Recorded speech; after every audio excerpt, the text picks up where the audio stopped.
வணக்கம். சற்று முன் கிடைக்கப்பெற்ற ஒரு மிக மிக முக்கியமான செய்தி ஒன்று வெளியாகி உள்ளது. திராவிட முன்னேற்றக் கழகத்தில் அமைச்சரவை மாற்றத்திற்கு பிறகு 2 நாளில் சுமார் 350 கோடி கோபாலபுரத்திற்கு வந்துள்ளதாக செய்தி ஒன்று வைரலாக பரவி வருகிறது.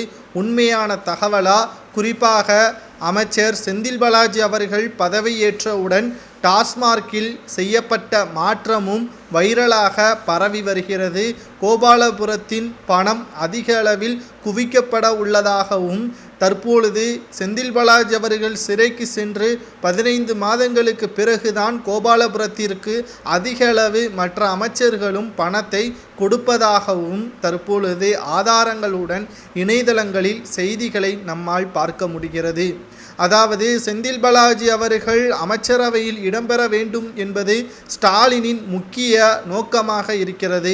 இதற்கு முக்கிய காரணம், எந்த வகையில் ஊழல் செய்தால் அது சரியாக இருக்கும், மக்கள் மத்தியில் அது புழக்கத்தில் அமையும், அமலாக்கத்துறை அதிகாரிகளால் கண்டுபிடிக்க முடியாது என்ற அனைத்தும் துல்லியமாக செந்தில் பாலாஜி அவர்களால் மட்டும்தான் ஊழல் செய்ய முடியும் என்பதன் காரணமாகத்தான் 2 முக்கிய இலாக்காவை கொடுத்திருக்கிறார் செந்தில் பாலாஜி அவர்களுக்கு: மின்சாரம் மற்றும் மதுவிலக்கு.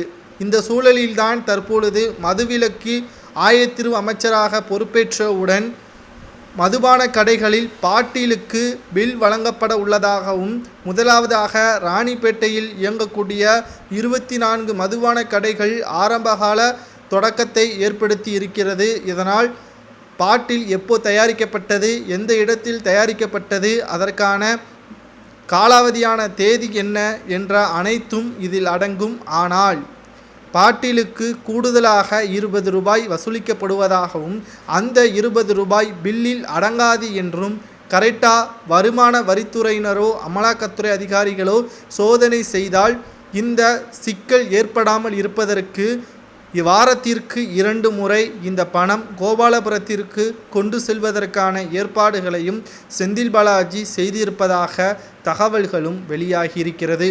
இதன் மூலமாக முதல்வர் ஸ்டாலின் அவர்களுக்கு பல கோடிகள் வருடத்திற்கு லாபம் கிடைக்கும். இது வெளிநாடுகளில் முதலீடுகளை செய்வதற்கு கோபாலபுர குடும்பத்தினர்கள் தயார் செய்து வருவதாகவும், மேலும் சபரீசன் அவர்கள்தான் இதற்கு திட்டக்குழு இயக்குநராக இருப்பதாகவும் செய்திகளை நம்மால் பார்க்க முடிகிறது.